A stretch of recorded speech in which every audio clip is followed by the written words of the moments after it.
Okay అమ్మా, good morning. Last క్లాస్లో మనం దేంతో ఎండ్ చేసాం? పంచపాండవులు అని చెప్పేసి అకౌంట్స్ మొత్తాన్ని మనం ఎలా డివైడ్ చేసాం? పంచపాండవులాగా 5 ఐటమ్స్గా డివైడ్ చేసాం. మీరు అకౌంట్స్ మొత్తం చూస్తే మీకు కనపడేది ఓన్లీ ఈ 5 మాత్రమే ఉంటాయి. ఇవి కాకుండా మీకు ఏమీ కనిపించదు. ఎంత పెద్ద ప్రాబ్లం చేసినా, మీరు ఎక్కడికి వెళ్ళినా, జాబ్ చేస్తున్నా సరే, అల్టిమేట్గా క్యాలిక్యులేషన్ అంతా చేసి డెబిటో క్రెడిటో ఏదో ఒకటి చేయాలి. సో అవి మీరు ఏదైతే వర్క్ చేస్తారో అదంతా కూడా మీరు డివైడ్ చేయగలిగేది ఈ 5 పాయింట్స్లో డివైడ్ చేయగలరు. ఏవేంటి అవి? Assets, liabilities, capital, income and balance. అంటే ఇక్కడ ఓపెనింగ్ బ్యాలెన్స్ గురించి మాట్లాడుతున్నాం మనం, ఓకేనా? ఓపెనింగ్ బ్యాలెన్స్ గురించి మనం మనకి ఏ బ్యాలెన్స్ ఉంటాయి? ఇవన్నీ అసెట్స్ అండ్ ఎక్స్పెండిచర్ మాత్రం డెబిట్ బ్యాలెన్స్ ఉంటాయి, రిమైనింగ్ అన్నీ కూడా క్రెడిట్ బ్యాలెన్స్ ఉంటాయి. Very good.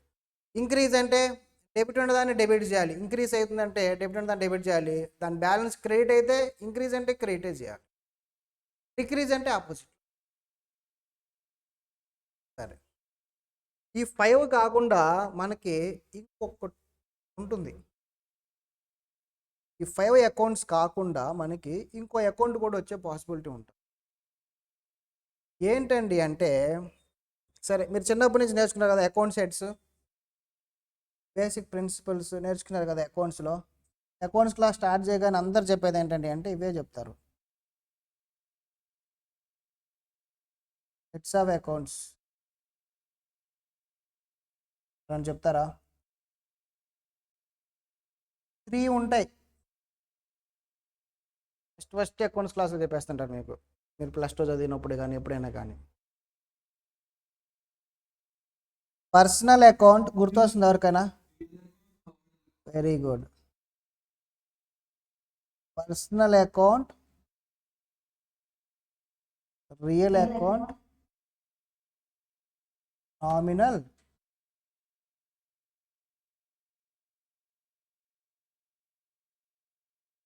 ఈ రెండింటి గురించి మనం ఇప్పుడు డిస్కషన్ పెద్దగా చేయాల్సిన నెసెసిటీ లేదు. ఈ రెండింటికి సంబంధించిన గోల్డెన్ రూల్స్ మీకు ఈ 5లోనే కవర్ అయిపోయాయి. 5లోనే కవర్ అయిపోయాయి. కాబట్టి మనం డెబిట్ చేయాలి, క్రెడిట్ చేయాలి ఆలోచించాలంటే ఈ రియల్ అకౌంట్కి నామినల్ అకౌంట్ సంబంధించిన ఐటమ్స్ అన్నీ కూడా మీకు ఇక్కడ కవర్ అయిపోతాయి. చూడండి, ఇన్కమ్ అండ్ ఎక్స్పెండిచర్ దేనికి సంబంధించింది? నామినల్ అకౌంట్కి సంబంధించింది. అసెట్స్ ఏంటమ్మా? అసెట్స్ రియల్ అకౌంట్కి సంబంధించి. ఈ లైబిలిటీస్, క్యాపిటల్ వీటిని మనం రియల్లో రాయొచ్చు. మేజర్గా ఎలా రాస్తారండి అంటే పర్సనల్ అకౌంట్ నేమ్తో రాస్తారు. లైబిలిటీ తెచ్చారు, బ్యాంక్ లోన్ తెచ్చుకున్నాం, ఏమని రాస్తామా? బ్యాంక్ అకౌంట్ అని రాస్తాం, బ్యాంక్ లోన్ అకౌంట్ అని రాస్తాం. ఇక్కడ ఏం రిప్రజెంట్ చేస్తుంది? పర్సన్ని రిప్రజెంట్ చేస్తుంది. అది మీ ఫ్రెండ్ ఇచ్చాడు, డెటార్స్కి క్రెడిట్కి సేల్ చేశారు, ఎంట్రీ ఏం రాస్తాం? క్యాష్ రాదు కాబట్టి డెటార్స్ టు సేల్స్ అంటాం. సేల్స్ అనేది ఇన్కమ్, నామినల్ అకౌంట్కి వెళ్ళిపోతుంది. డెటార్స్ అసెట్ అవుతుంది, రియల్ అకౌంట్ అవుతుంది. ప్లస్ ఇదేమవుతుందంటే పర్సనల్ అకౌంట్ కూడా రిప్రజెంట్. ఓకేనా? సరే, నేను ఇప్పుడు ఈ రియల్ అకౌంట్, నామినల్ అకౌంట్ గురించి పెద్దగా డిస్కషన్ పెట్టాను. మనం మేజర్గా కవర్ అవ్వంది ఏంటండి అంటే పర్సనల్ అకౌంట్. పర్సనల్ అకౌంట్ అంటే ఏంటి? సింపుల్గా ఇప్పుడే చెప్పాను, ఇట్ రిప్రజెంట్స్ పర్సన్స్, అంతే, నేమ్లోనే ఉంది. సరే, పర్సనల్ అకౌంట్స్ ఎన్ని టైప్స్? పర్సనల్ అకౌంట్స్ 3 టైప్స్ ఉంటాయమ్మా. ఎన్ని? Very good.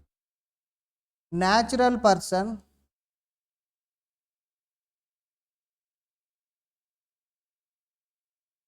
Artificial person,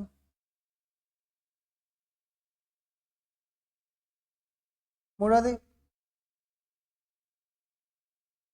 representative. అమ్మా, రిప్రజెంటేటివ్ పర్సన్. సరే, న్యాచురల్ పర్సన్స్ అంటే ఎవరు వస్తారు? ఎగ్జాంపుల్, లోకేష్ న్యాచురల్ పర్సనేగా, అంతే కదా. నెక్స్ట్ గ్లోరీ,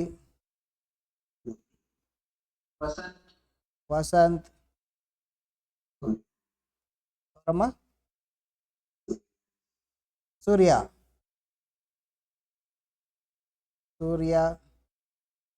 ఇట్లా అందరూ మన క్లాస్లో వాళ్ళు అందరూ, మన క్లాస్లో వాళ్ళే కాదమ్మా న్యాచురల్ పర్సన్స్, ప్రపంచంలో ఉన్న అందరూ హ్యూమన్ బీయింగ్స్ న్యాచురల్ పర్సన్సే. ఏంటమ్మా ఇది? హ్యూమన్ బీయింగ్స్ గురించి మాట్లాడు. ఏంటంటే డౌట్ లేదుగా, న్యాచురల్ పర్సన్ అని డౌట్ ఉందా? I believe no. ఓకేనా, సరే. ఆర్టిఫిషియల్ పర్సన్ అంటే రోబో సినిమా చూసారా? ఆర్టిఫిషియల్ కంపెనీస్ అమ్మా, రోబోలు కదా. అందరూ ఏఐ ఏఐ అని మాట్లాడుతున్నారు కదా, మీరేంటి? ఏంటమ్మా అర్థం కాల. సరే, ఆర్టిఫిషియల్ పర్సన్ అంటే మన రోబో సినిమాలో చూసిన రోబోలు కానీ అవి కాదు. లేదంటే ఎలాన్ మస్క్ ఇప్పుడు రోబోస్ తయారు చేస్తున్నారు, ఆల్రెడీ ప్రాసెస్లో ఉంది.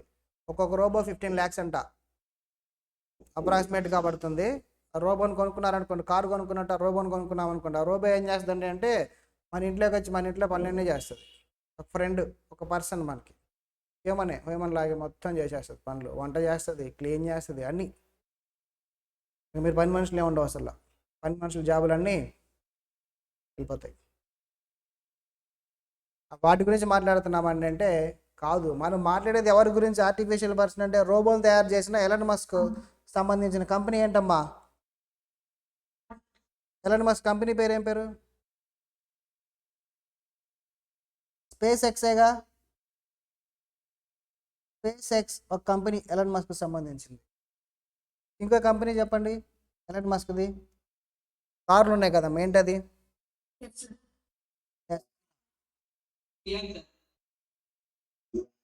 కియా, టాటా,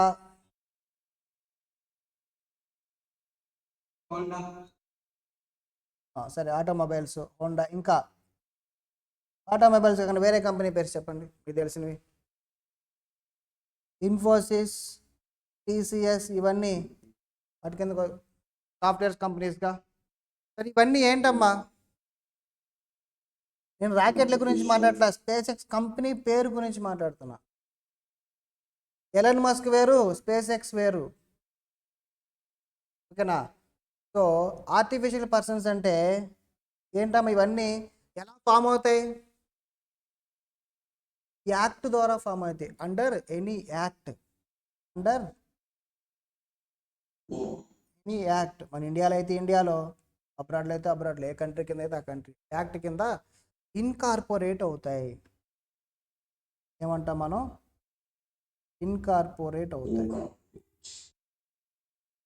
ఇవన్నీ ఆర్గనైజేషన్ నేమ్స్. ఆర్గనైజేషన్స్ అన్నిటిని కూడా పర్సన్స్ కిందే ట్రీట్ చేస్తాం, మీకు డైరెక్ట్ టెక్స్ట్లో చెప్తారు పర్సన్స్. అలాగే ఇక్కడ కూడా ఆర్టిఫిషియల్ పర్సన్ అంటే హ్యూమన్ బీయింగ్స్ కాకుండా మిగతావన్నీ ఆర్గనైజేషన్ రిప్రజెంట్ చేసేది. ఏదైనా ట్రస్ట్ అవ్వచ్చు, సాఫ్ట్వేర్ కంపెనీస్ అవ్వచ్చు, ట్రస్ట్లు ఉంటాయి కదా. మన ట్రస్ట్లు చెప్పండి తెలిసినవి. రోటరీ క్లబ్,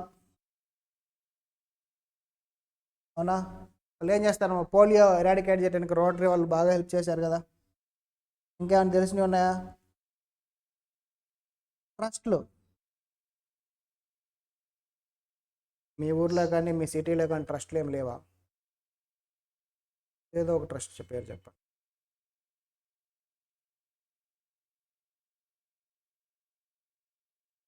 సరే,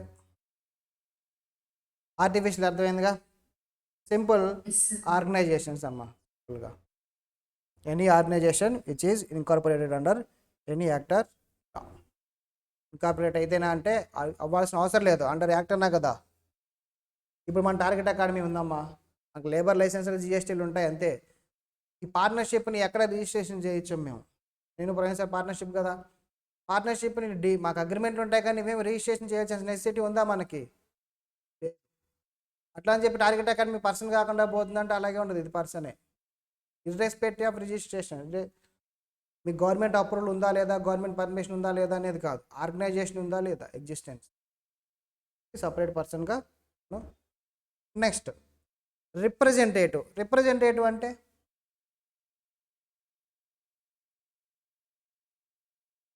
representative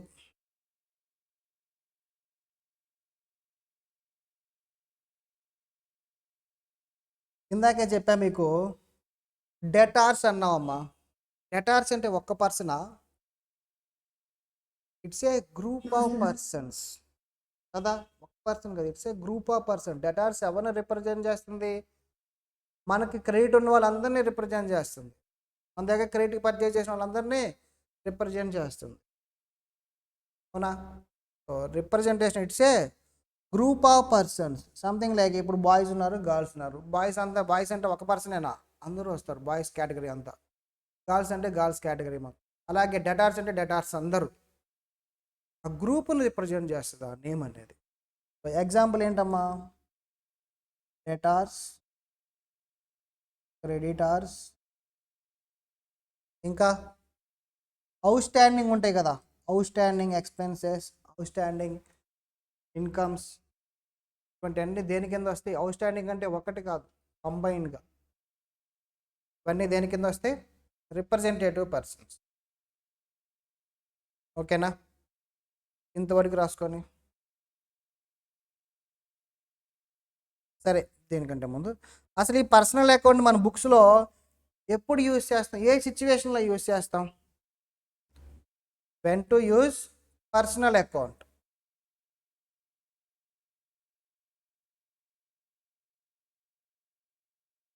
when to use personal, ఎప్పుడు మనం పర్సనల్ అకౌంట్ని యూజ్ చేస్తాం?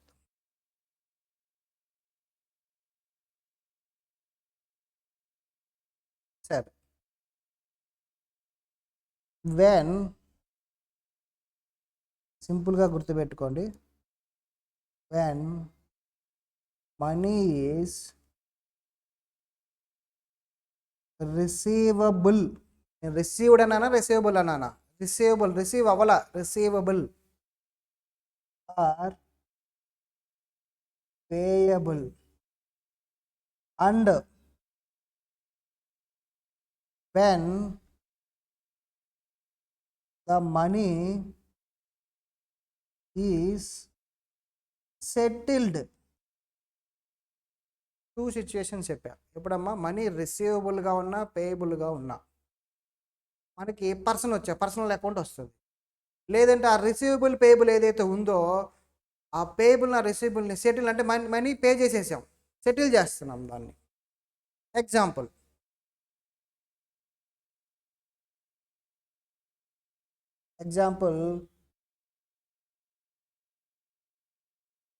బ్యాంక్ లోనేనమ్మా.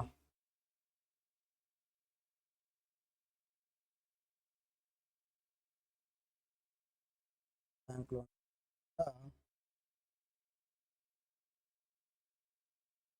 తీసుకున్న సింపుల్ ఎగ్జాంపుల్ కావాలి నాకు.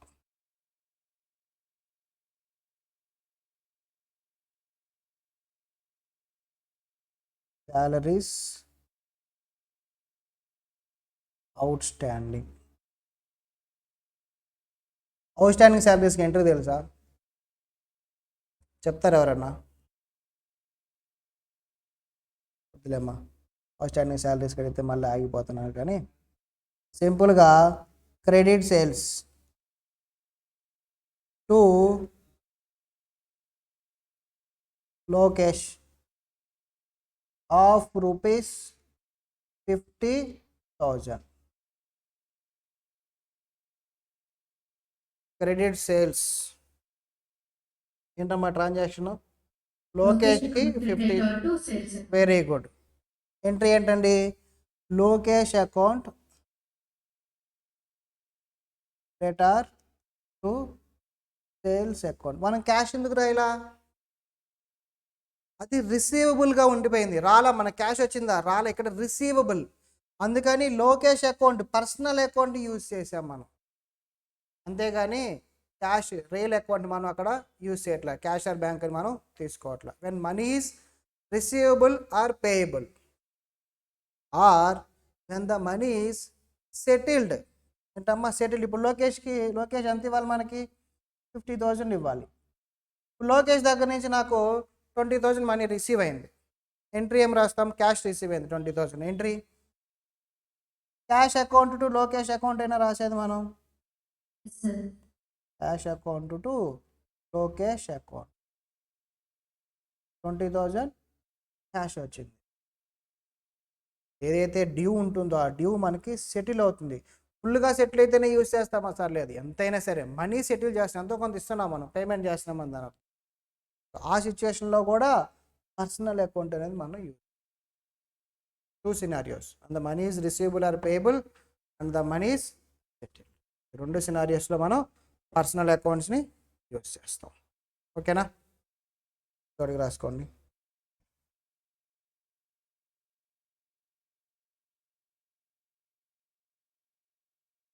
ఈ రైల్ అకౌంట్కి నామినల్ అకౌంట్కి స్పేస్ వదిలిపెట్టి రేపు మీరే గోల్డెన్ రూల్స్ రాసుకొని రావాలి. Examples and golden rules. Homework మీకు పెద్ద హోంవర్క్, చాలా big homework. Real account, nominal account చిన్నప్పటి నుంచి వింటూ ఉంటారు. ఫస్టే చెప్తారు అకౌంట్స్ క్లాస్లో. రియల్ అకౌంట్, నామినల్ అకౌంట్కి మీరు రాసుకొని రావాలి. చూద్దాం ఎంతమంది రాసుకొని వస్తారు.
అయిపోయిందమ్మా.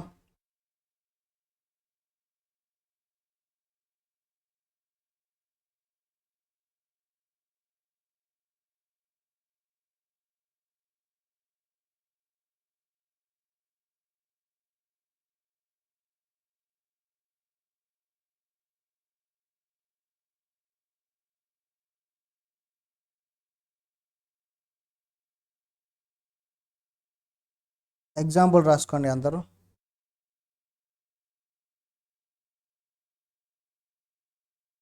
Goods of rupees 50,000 sold to first sold for cash.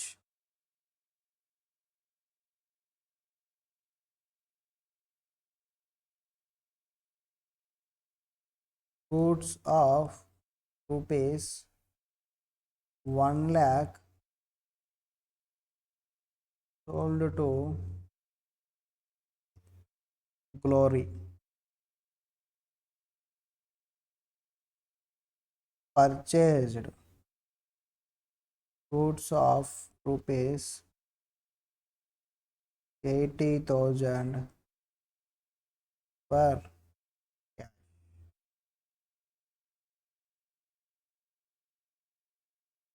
Purchased goods of rupees 50,000 from Lokesh.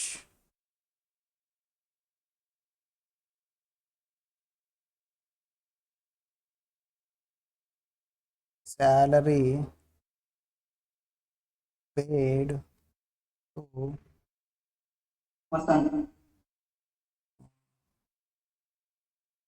ఎవరున్నారమ్మా? Vasant next.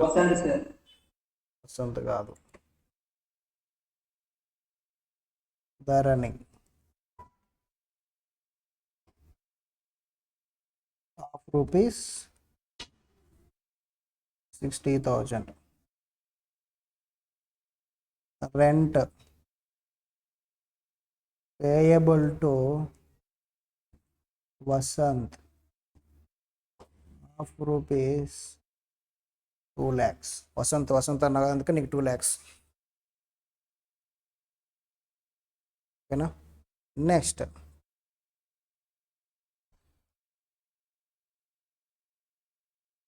Amount paid to Glory of rupees 60,000.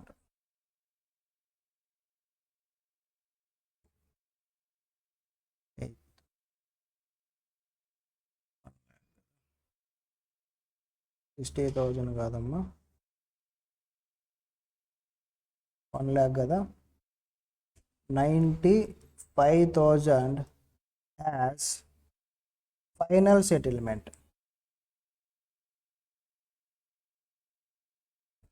Final settlement.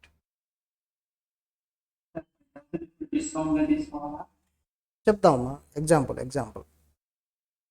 Final settlement. Sum రాయండి. Amount received from amount paid, ఇది received కదమ్మా, sold కదా, ఇది received అమ్మా. Amount received ఇప్పుడు paid. Amount paid ఎవరికి pay చేయాలి? లోకేషా? Amount paid of rupees 48,000 to Lokesh as final settlement. ఇప్పుడు ఏం చేయాలండి అంటే దీనికి ప్రిపేర్ జర్నల్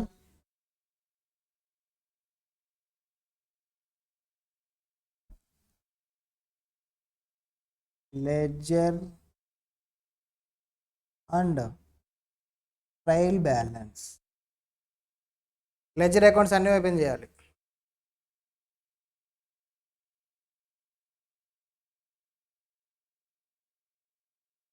రాసుకోండి ఒకసారి ఇవి.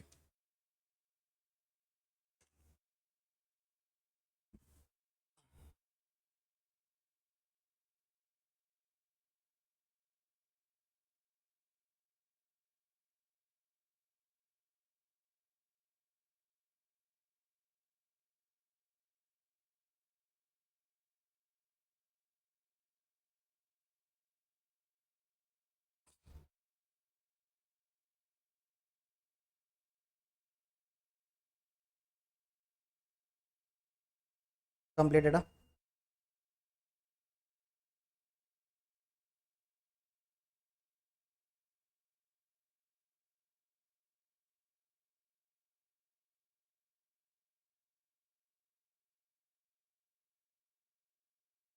మనం జర్నల్ రాసే ముందు ఫస్ట్ ఎవ్రీ ట్రాన్సాక్షన్ మనం ఏం చేయాలండి అంటే అండర్స్టాండ్ చేసుకొని అది క్యాష్ ట్రాన్సాక్షనా క్రెడిట్ ట్రాన్సాక్షన్ అనేది ఫైండ్ అవుట్ చేయాలి. ఫస్ట్ ఏం చేయాలి? క్యాష్ ట్రాన్సాక్షనా క్రెడిట్ ట్రాన్సాక్షనా ఫైండ్ అవుట్ చేయాలి. నెక్స్ట్ ఏం చేయాలండి అంటే ఈచ్ ట్రాన్సాక్షన్లో 2 అకౌంట్స్ ఉంటాయి. మినిమం ఎన్ని అకౌంట్స్ ఉంటాయి? 2 అకౌంట్స్ ఉంటాయి. ఆ 2 అకౌంట్స్ ఏంటో మినిమం 2 ఉంటాయి కదా, 2 అయితే 2, 2 అయితే 2, 3 అయితే 3 ఫైండ్ అవుట్ చేయాలి. మనం ఏ అకౌంట్స్ ఉన్నాయి అక్కడ అనేది మనం ఫైండ్ అవుట్ చేయాల్సి ఉంటుంది. సో దీనికి ఈచ్ ట్రాన్సాక్షన్ మనం అనాలిసిస్ చేసి క్యాష్ ట్రాన్సాక్షనా క్రెడిట్ ట్రాన్సాక్షనా దాంట్లో ఉన్న అకౌంట్స్ ఏవేంటివి అనేవి ఫైండ్ అవుట్ చేద్దాం. ఓకేనా? సో ఒక్కొక్కరు చెప్పాలి. First one, first transaction goods of ₹50,000 sold for cash. అది cash transaction credit transaction? Cash కనిపిస్తుందిగా, క్యాష్ అని చెప్పేశారుగా. ఏం ట్రాన్సాక్షన్ అమ్మా ఇది? Cash transaction. Second one, goods of ₹1 lakh sold to Glory. Cash credit? Credit అని చెప్పాము, అక్కడ చెప్పలేదుగా. క్యాష్ కూడా చెప్పలేదు. డిఫాల్ట్ అజంప్షన్స్ కొన్ని కొన్ని చాప్టర్స్ మారుతాయి, కానీ క్యాష్ అయితే క్యాష్ అని స్పెసిఫిక్గా చెప్తారు. నేమ్ ఇచ్చారు అంటే క్యాష్ ఏం చెప్పలేదు అని అంటే నేమ్ ఇచ్చి అది క్రెడిట్ ట్రాన్సాక్షన్. కొన్ని అజంప్షన్స్ మీద వెళ్తాం మన అకౌంట్స్లో. ఇన్ఫర్మేషన్ పూర్తిగా లేనప్పుడు మనం ఏం చేయాలి? అజంప్షన్ తీసుకోవాలి, లేదంటే ఎగ్జామ్ రాయకుండా వచ్చేయాలి. ఏది బెటర్? ఎగ్జామ్ రాయకుండా రావడం, అజంప్షన్ తీసుకోవటమా? అజంప్షన్ తీసుకోవడం. వాళ్ళు క్లారిటీగా ఇవ్వలేదంటే మనం అజంప్షన్ ఏదైనా తీసుకోవచ్చు, మన ఇష్టం. తీసుకుంటే సింపుల్గా అజంప్షన్ రాస్తాం, మనం ఏం తీసుకున్నాం అదే రైటు, వాళ్ళు మార్చడానికి లేదు. వాళ్ళు క్లియర్గా ఇస్తే మాత్రం మనం ఇబ్బంది పడతాం, కానీ వాళ్ళు క్లియర్గా ఇవ్వలేదంటే అజంప్షన్ తీసేసుకోవటం. మనం తీసేసుకొని అజంప్షన్ అజ్యూమ్డ్ దట్ అని చెప్పి మీరు అనుకున్నది రాసేసి ప్రాబ్లం కంప్లీట్ చేసి వచ్చేయటం. ఫుల్ వస్తాయి. సరే, ఇక్కడ ఏంటమ్మా నేమ్ ఇచ్చి వదిలేశారంటే మాత్రం బేసిక్ అజంప్షన్ ఏంటండి అంటే అది క్రెడిట్ ట్రాన్సాక్షన్.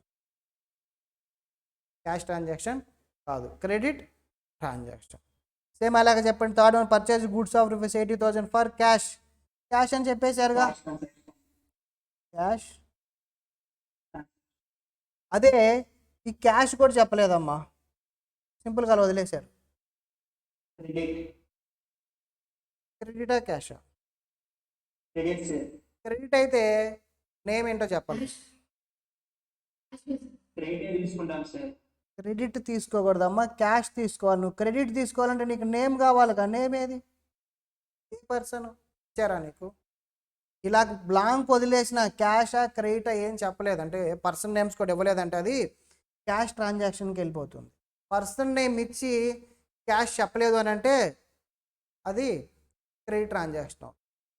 ఓకేనా? నెక్స్ట్,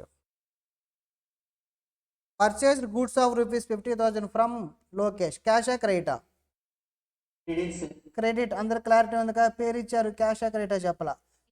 అదే దీనికి ఎక్స్టెన్షన్ ఒకవేళ అలా వదిలేయకుండా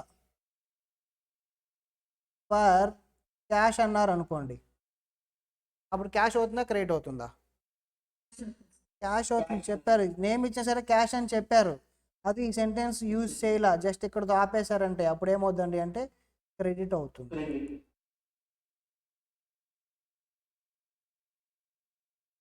ఇప్పుడు ఏంటమ్మా ఇది? క్రెడిట్.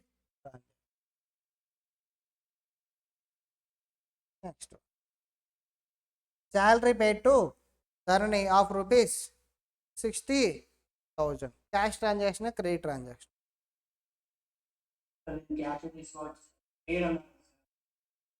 ఇంకా పేరు కూడా ఇచ్చారుగా,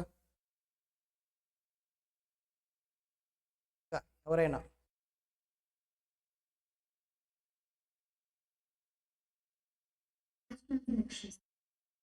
క్యాష్ ట్రాన్సాక్షన్. క్రెడిట్ అనే వాళ్ళు లేరా? అవునా?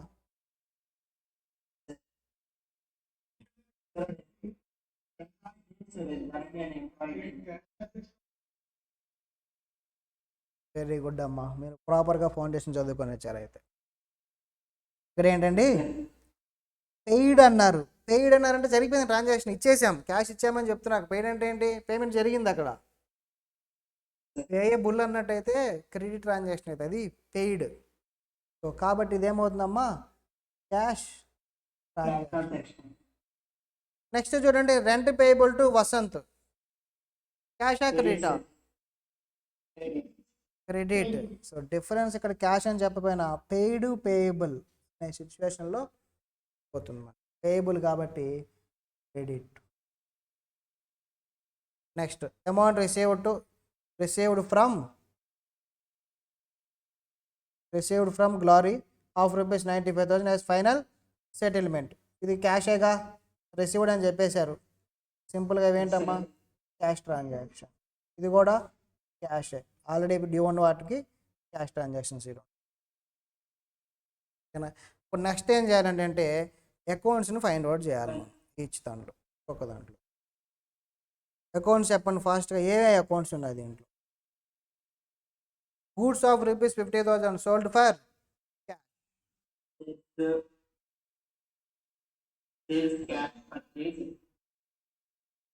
క్యాష్ ట్రాన్సాక్షన్ కాబట్టి ఒక అకౌంట్ అయితే క్యాష్, అవునా? ఒక అకౌంట్ అయితే క్యాష్ వచ్చేస్తుంది, క్యాష్ ట్రాన్సాక్షన్ కాబట్టి. సో ఒక అకౌంట్ ఏంటమ్మా? Cash account. ఇంకో అకౌంట్ ఏముంది చూడండి, సోల్డ్ అన్నారు, గూడ్స్ సోల్డ్ అన్నారు. గూడ్స్ సోల్డ్ అంటే అది ప్రిన్సిపల్ బిజినెసా లేదంటే నార్మల్ ఏదైనా ఫర్నిచర్ సేల్ అట్లాంటిదా? సేల్. ప్రిన్సిపల్ బిజినెస్ కాబట్టి సేల్స్ అప్పుడు ఏ అకౌంట్ యూస్ చేయాలి మనం?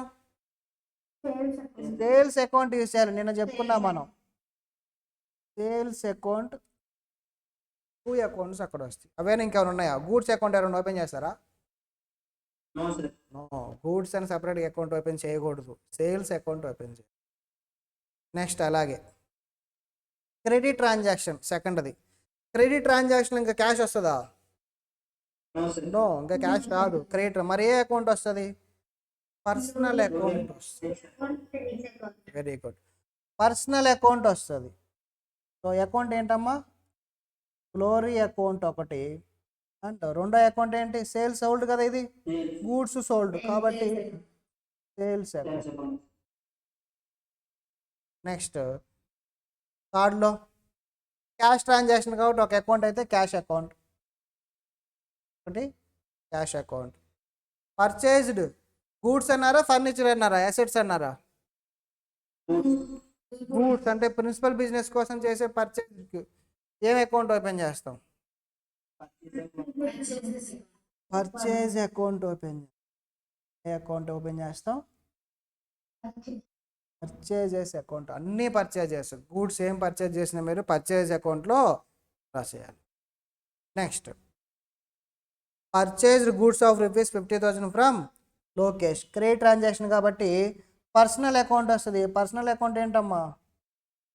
లోకేష్. అండ్ పర్చేజెస్ కదా, purchase account. Next ఫిఫ్త్లో salary pay to Dharani of ₹60,000. Accounts చెప్తారు ఏవేంటియో? Salary account, cash account. అక్కడ ధరణి అకౌంట్ రాదంటారా? Very good. సో మీకు నామినల్ అకౌంట్స్లో పెయిడ్ అన్నారంటే మాత్రం ఇంకా పర్సనల్ అకౌంట్ రాదు. కాబట్టి ఏమేమి వస్తామా? Salary account and cash account. మరి ఇక్కడ rent payable to Vasant account and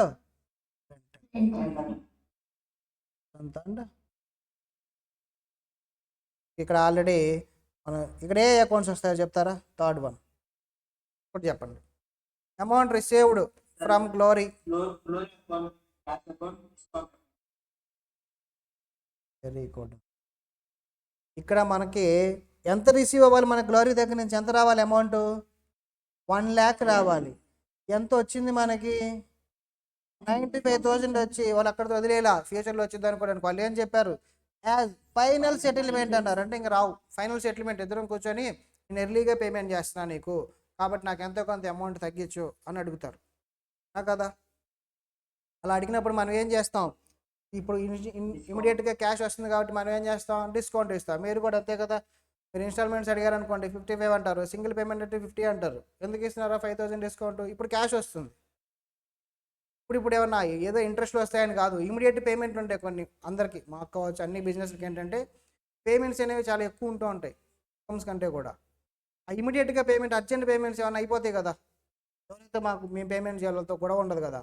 అందుకని చెప్పేసి ఇమీడియట్ పేమెంట్ కోసం అలాగా డిస్కౌంట్లు ఇస్తూ ఉంటుంటారు అందరు. నెక్స్ట్ ఇక్కడ అకౌంట్స్ ఏమేమి ఉంటాయి? క్యాష్ ట్రాన్సాక్షన్ కాబట్టి ఒకటైతే క్యాష్ అకౌంట్ అండ్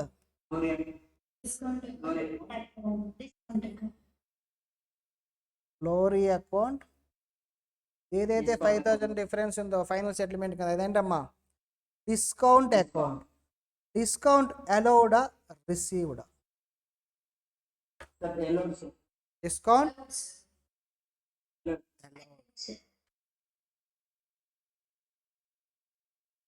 మనకి క్యాష్ రావాల్సింది క్యాష్ రావట్లా అంటే మనం వాళ్ళకి క్యాష్ అవసరం లేదు పర్లేదని చెప్తున్నాం. వాళ్ళకి మనీ ఇవ్వకుండా సెటిల్మెంట్ చేసుకోవడానికి మనం అలో చేసాం. అంటే మనం డిస్కౌంట్ని అలో చేసాం.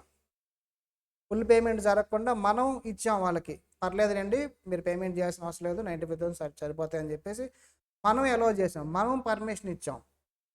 ఆ పర్మిషన్ ఇచ్చిన డిస్కౌంట్ని అదే డిస్కౌంట్ అలౌడ్ అంటాం.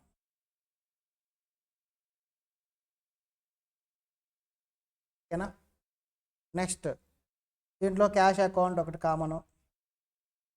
నెక్స్ట్ ఏంటమ్మా? లోకేష్ అకౌంట్ ఒకటి వస్తుంది.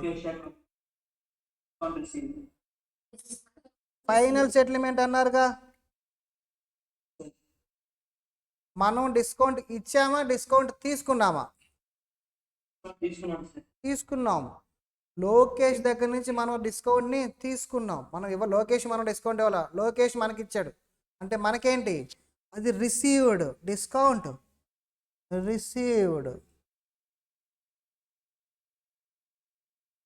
ఓకేనా. అకౌంట్స్ మనం ఫైండ్ అవుట్. General entries రాద్దామా?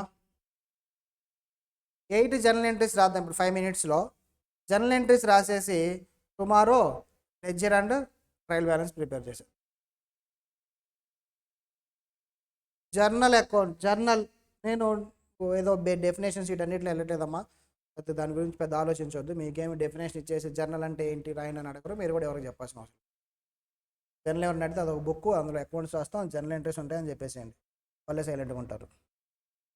ఎవరో ఒక రిలేటివ్స్ అడుగుతారనమాట, అందుకు జర్నల్ అంటే ఏంటని అడుగుతారు. ఫైనల్ అకౌంట్ అడ్జస్ట్మెంట్ ఏమి అడగరు. జర్నల్ అంటే ఏంటి, లెడ్జర్ అంటే ఏంటి, అకౌంట్ అంటే ఏంటి అంటారు. ఎందుకని అంటే వాళ్ళకి అదొకటే తెలుసు. ఫైనల్ అకౌంట్స్ ఎందుకు అడగారంటే వాళ్ళకి తెలియదు. రియాలిటీ అది. మిమ్మల్ని ఎవరైనా క్వశ్చన్స్ అడుగుతున్నారంటే మన రిలేటివ్స్ ఫ్రెండ్స్ అలాగా, ఏది మీకు వచ్చా రాదా, దగ్గరగా అలాగే ఏం చదువుతున్నావు అని అనగానే సిఏ చదువుతున్నా, సిఎంఏ చదువుతున్నా అని చెప్పగానే అవునా అని చెప్పేసి జర్నల్ అంటే ఏంటి అని అడుగుతారు. ఏంటమ్మా? డిగ్రీయా? ఏమ్మా సిఎంఏ చెప్పుకోవడానికి అయింది తెలియదా? ఎక్స్ప్లెయిన్ చేయడానికి మనం యాడ్ ఎక్స్ప్లెయిన్ చేస్తారని చెప్పి డిగ్రీ అని చెప్పేసి సిఎంఏ ఇంటర్కి వచ్చేసావు చెప్పుకో సిఎంఏ అని చెప్పి. ఇంటర్కి వచ్చావు ఫౌండేషన్ అంతసేపు అంటే చెప్పకుండా అన్నా ఓకే, ఇంటర్కి వచ్చావు చెప్పుకోవడానికే ప్రౌడ్గా చెప్పుకోవాలి. Very good. చెప్తున్నా చెప్పుకోండి అమ్మా, ఏం పర్వాలేదు. ప్రొఫెషనల్ కోర్స్ చెప్పుకోవాలి, 2 yearsలో అయిపోద్ది, భయపడకూడదు. సీఏనా భయపడటానికి? అవుద్దా లేదా అని తెలియటానికి? అవుతుంది, గ్యారంటీగా అవుద్ది. నెక్స్ట్ జర్నల్ ప్రొఫామా 5 minutes ఉంది. జర్నల్ ఎంట్రీస్ ఇప్పుడు రాద్దామా రేపు రాద్దామా? జనరల్ ఎంట్రీస్ వరకు కంప్లీట్ చేద్దామా? సరే, ప్రొఫార్మా చెప్తారా?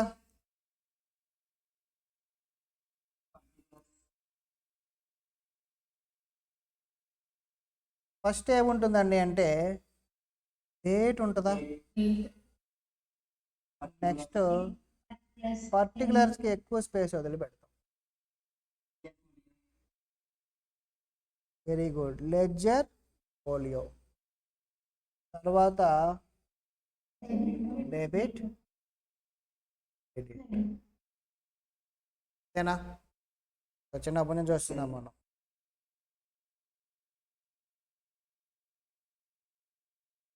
ఏంటమ్మా? జర్నల్, డేట్, పర్టికులర్స్, ఎల్ఎఫ్ అంటే లెడ్జర్ ఫోలియో. జర్నల్ కాబట్టి ఎల్ఎఫ్ వస్తుంది. డెబిట్ క్రెడిట్ బ్రాకెట్లో అమౌంట్స్ రాస్తాం కాబట్టి రూపీస్లో రాస్తాం కాబట్టి రూపీస్. ఓకేనా? అందరికీ ప్రొఫార్మా తెలుసా? ఇది ఇలాగే ఎందుకు ఉండాలి, ఫస్ట్ డెబిట్ ఎందుకు రాయాలి, నీ క్రెడిట్ రాస్తున్నావు అనుకో, నువ్వు సీఎం అనేమని చెప్తాం మేము, సీఎంఏ అనేమని చెప్తాం మేము. బేసిక్ ప్రిన్సిపల్స్ని క్వశ్చన్ చేయకూడదు, బేసిక్ రూల్స్ని క్వశ్చన్ చేయకూడదు. ఎందుకు అలాగంటే అది తయారు చేసినాడు, అలా తయారు చేశారు. అతనికి ఫస్ట్ డెబిట్ రాయటం ఇష్టం, ఏం చేద్దాం, డెబిటే రాద్దాం మనం కూడా. అందరూ అప్పటి నుంచి ఎప్పటి నుంచో ఒక 500 సంవత్సరాల నుంచి ఫాలో అవుతున్నారు, ఇప్పుడు కాదుగా, మనం ఫాలో అవ్వాలి. ఓకేనా? ఫార్మాట్స్ని క్వశ్చన్ చేయకూడదు, కాన్సెప్ట్స్ని క్వశ్చన్ చేయొచ్చు, ఫార్మాట్స్ని కాపీ చేసుకోవటం మనం క్వశ్చన్ చేయకూడదు. సో ఫస్ట్ డేట్ లేదు కాబట్టి వదిలేద్దాం. ఫస్ట్ ట్రాన్సాక్షన్ ఎంట్రీ ఏంటమ్మా? నాతో పాటు రాసింది అందరూ. Goods of rupees 50,000 sold for cash. Entry నేను ఎంట్రీస్ రాస్తా, రేపు చెప్తా డెబిట్ క్రెడిట్. ఏంటమ్మా అది? క్యాష్ రిసీవ్ అవుతుందా, పేమెంట్ అవుతుందా? క్యాష్ రిసీవ్ అవుతుంది. అంటే మన క్యాష్ ఏమవుద్ది, ఇంక్రీజ్ అవుతుందా డిక్రీజ్ అవుతుందా? రిసీవ్ అయినప్పుడు క్యాష్ ఇంక్రీజ్ అవుతుంది, అవునా? ఇందులో క్యాష్ ఇంక్రీజ్ అవుతుంది, రిసీవ్ అవుతుంది కదా క్యాష్. మనకి గూడ్స్ సేల్ చేస్తే మనకి క్యాష్ ఇస్తారు, అంటే మన క్యాష్ ఇంక్రీజ్ అవుతుంది. క్యాష్ ఎసెటేగా కాదంటారా? క్యాష్ అనేది ఎసెటేగా. మరి ఎసెట్ ఇంక్రీజ్ అయితే డెబిట్ చేయాలా క్రెడిట్ చేయాలా? డెబిట్ చేయాలి. క్యాష్ అకౌంట్ ఎలా రాస్తారండి అంటే, డెబిట్ చేయటం అంటే జర్నల్లో టాప్లో రాయాలి, క్యాష్ అకౌంట్ డెటార్. మరి క్రెడిట్ చేయాలి ఇంకొక ఐటము. ఏం క్రెడిట్ చేస్తాం? Sales account. సేల్స్ అనేది ఏంటమ్మా? సేల్స్ ఇన్కమా, ఎక్స్పెండిచరా, ఎసెటా, లైబిలిటీయా, క్యాపిటలా? సేల్స్ అనేది, సేల్స్ ఏంటమ్మా? లైబిలిటీయా? ఇన్కమ్ అనుకుంటే ఏంటమ్మా? సేల్స్ అనేది ఇన్కమే. బిజినెస్ చేస్తే నీకు వచ్చేది ఏంటి? ఇన్కమే కదా. మాకు మీకు కట్టే ఫీజులు మాకు ఇన్కమ్, మీకు ఎక్స్పెండిచర్, అవునా? అలాగే ఇన్కమ్ మెయిన్ బిజినెస్ అదే కదా. సేల్స్ అనేది main business, sales account. So formats first time చూసే వాళ్ళకి కొంచెం కొత్తగా ఉన్నా. సో డెబిట్ అంటే జర్నల్లో టాప్లో రాస్తాం, క్రెడిట్ అంటే డౌన్లో రాయాలి. అమౌంట్స్ ఎలా రాస్తాం అంటాం? అమౌంట్ 50,000 కదా, 3,000 50,000 ఈక్వల్గా రాయాల్సి రాసి అలా వదిలేయకుండా నేరేషన్ కూడా రాయాలి. ఏం రాయాలమ్మా నేరేషను? ఇక్కడ మన ఇంగ్లీష్ స్కిల్స్ అన్నీ యూజ్ చేసుకొని మనం ఎలా నచ్చితే అలా రాసుకో. కాకపోతే రాసే ముందు ఒకటే గుర్తుపెట్టుకోవాలి, బీయింగ్ అని మొదలు పెట్టండి చాలు, తర్వాత మీ ఇష్టం, మీకు నచ్చే లాంగ్వేజ్లో రాసుకోండి. ఇంగ్లీష్లో రాసుకోవచ్చు, హిందీలో రాసుకోవచ్చు, తెలుగు కూడా రాసుకోవచ్చు, మీ సిస్టమ్స్ సపోర్ట్ చేస్తుంది. ఎందుకమ్మా నేరేషన్ ఫ్యూచర్లో మనం చూసినప్పుడు ఇదేంటో సడన్గా అర్థం కాదు, లేదంటే ఒక కొత్త అకౌంట్ ఏంటో, కొత్త పర్సన్ వచ్చినప్పుడు అదేంటో తెలియదు. అతనికి తెలియాలి కాబట్టి సింప్లిఫైడ్ లాంగ్వేజ్లో నేరేషన్ రాస్తాం. అదేంటి అనేది అర్థం అవడం కోసం రాస్తాం. ఏంటమ్మా ఇది?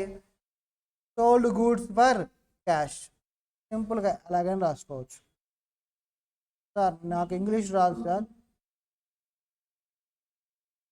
క్యాష్ ఇంగ్లీష్ రాదు సార్ అని అంటే ఉన్న ట్రాన్సాక్షన్ బీయింగ్ అని పెట్టి యాజ్ టీజ్గా రాసేసి, ఎగ్జామ్ ఇచ్చిన ట్రాన్సాక్షన్ యాజ్ టీజ్గా బీయింగ్ అని పెట్టి రాసేసి, కాకపోతే మీకు ఎగ్జామ్లో జర్నల్ ఎంట్రీస్ ఇవ్వరు, జర్నల్ మీకు ఎగ్జామ్లో ఇవ్వరు. కానీ బేసిక్ జర్నల్ ఇవ్వరు, కానీ గ్రూప్ 2లో కంపెనీ అకౌంట్స్ ఇస్తారు, గ్రూప్ 1లో బిల్స్ ఆఫ్ ఎక్స్చేంజ్ ఉంటుంది, అన్ని ఎంట్రీసే ఉంటాయి, కన్సైన్మెంట్ ఎంట్రీసే ఉంటాయి. సో మనం జనరల్ నేర్చుకుంటున్న అన్ని చాప్టర్స్ సంబంధించిన బేసిక్స్ ఇప్పుడు నేర్చుకుంటున్నట్టు. ఓకేనా? సరే, రిమైనింగ్ జర్నల్ ఎంట్రీస్ రేపు రాద్దాం. మీరు ఇంటి దగ్గర రాసుకొని రండి, హోంవర్క్ కింద రాయగలిగితే రాయండి, లేదంటే టుమారో నేను చేస్తాను. ప్రవీణ్ సార్ వస్తారుగా మీకు. రీట్ స్టార్ట్ చేశారా? ఓకే అమ్మా, సరే నెక్స్ట్ క్లాస్లో కలుద్దాం. మళ్ళీ ప్రవీణ్ సార్ వస్తారు, చేస్తారు. సరేనమ్మా, బాయ్.